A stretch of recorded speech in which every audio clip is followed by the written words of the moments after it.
안녕하십니까. 비뇨의학 TV 용입니다.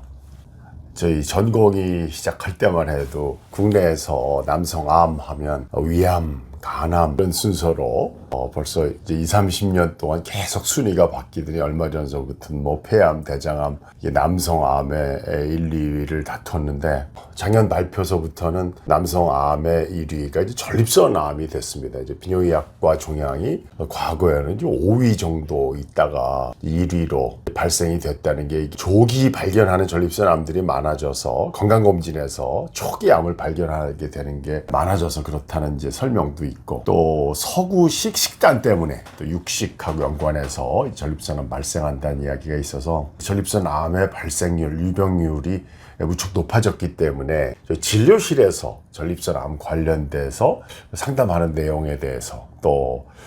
가족이나 친지분들에 대해서 와서 상담도 굉장히 많이 하시는데, 특히 이제 대학병원에서는 이제 그런 상담할 시간이 좀 부족하다 보니까 뭐 진단과 뭐 병기 결정, 치료 계획 이런 것들을 이제 보통 대학병원 주치의하고 상담을 많이 하시고, 이제 가족이나 전립선암의 전반적인 이야기에 대해서 개원가에서 상담을 많이 하시니까 저희 진료실에서 이루어지는 그 PSA 전립선암 혈액 검사 수치, 특이항원 검사에 대한 이야기를 포함해서 말씀을 드리려고 합니다. 저희 뭐 동기생들도 보니까 50대 중반 넘어가니까 벌써 몇 명이 이제 저랑 관리하다가 이제 초기 암으로 진단돼서 또 안전하게 이제 수술했었던 친구들도 있고, 60대가 되니까 이제 주위에 PSA 상승과 관련해서 이제 진단 관련해서 물어보는 상담이 너무 많아졌어요. 암이라고 하는 게 이제 발생률이 낮다 하더라도 어떤 분들에서 좀 더 중점적으로 선별 검사도 하고 또 예방에 대해서는 어떤 방법을 취해야 되는지 이런 것들을 오늘 한번 말씀드리겠습니다. 중요한 게 이제 유전적인 문제하고 이제 식습관이 발생에 영향을 주는 거로 되어 있습니다. 그 남성암 중에 이 전립선암이 다른 암하고 유사하게 이 체중하고 관련이 있습니다. 비만도가 높을수록 유병률이 높다고 되어 있고, 적정한 체중을 유지하는 것 중요한 요소가 되겠고요. 이 체중을 유지하기 위한 적절한 운동, 햇볕을 보고 이제 운동하는 거, 비타민 D 레벨 유지하는 것이 남성 호르몬과 전립선암 예방에도 중요하다는 게 계속 강조되고 있습니다. 위험 요소 중에 당연히 이제 금연과 절주인데요. 제가 이제 금주라는 말은 못 드리겠습니다. 저도 이제 술을 즐기다 보니까 너무 과한 음주, 이건 이제 중년 이후에 줄여가야 될 중요한 요소가 될 수 있고요. 그리고 이제 음식 섭취는 항산화 관련해서 뭐 여러분들이 뭐 건강식품이나 채식 위주의 식습관이 전립선암이나 다른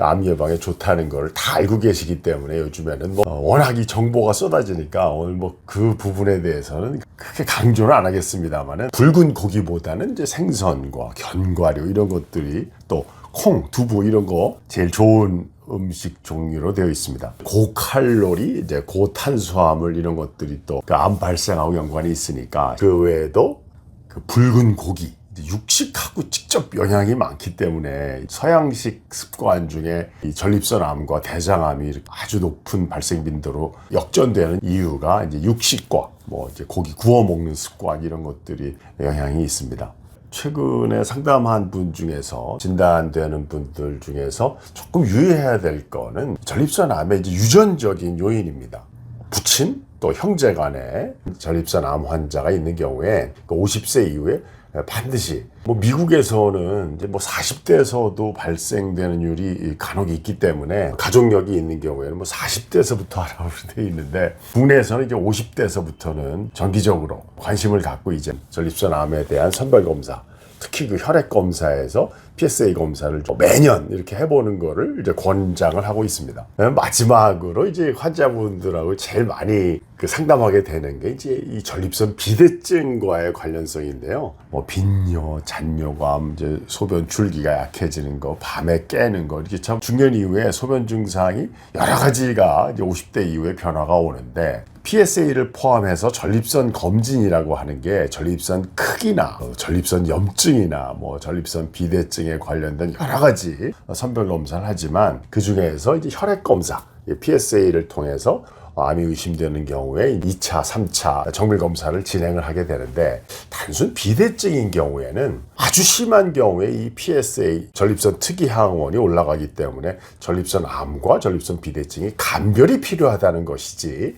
전립선 비대증이 전립선 암으로 진행되지는 않습니다. 특별히 오해하시지 말고, 젊었을 때 전립선 염 병력이 있었던 분들, 또는 이제 중년 이후에 전립선 비대증 때문에 증상이 있는 분들, 전립선 비대증이라고 하는 거는 누차 말씀드렸듯이 이게 병이라기보다는 중년에 생리적으로 누구나 이제 커지는 건데, 정도가 심한 경우, 비대증이 오는 그 모양의 변화가 비대증이거나 방광 돌출 정도가 있는 경우, 그런 거는 비뇨기학과 전문의들을 만나시면 처음 이제 그 증상을 조절을 할 때 약물 치료를 결정하든, 처음에 선별 검사를 하든, 전립선 암과의 초기에 감별 진단을 하고 장기적인 증상에 대한 대처, 또 전립선 암을 감별하고 정밀 검사로 진행하는 것, 너무 그 전립선 암 발생과 관련해서 너무 불안해하거나 스트레스를 받으실 필요가 없는 게, 일단 전립선 비대증, 전립선 염, 그리고 전립선 암과 이런 거 선별 검사를 통해서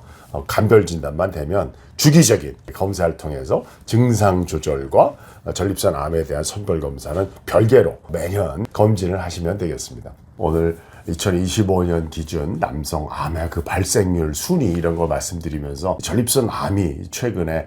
남성 암의 발생률 1위로 조사가 됐고, 발생률이 높다고 해가지고 너무 이제 불안해할 필요 없고, 예방 수칙, 선별 검사 이런 거에 대해서 가까운 비뇨기학과에서 주기적인 검진으로 예방과 조기 진단 가능하다는 것, 오늘 한번 정리해서 말씀드렸습니다. 비뇨기학 TV 용이었습니다.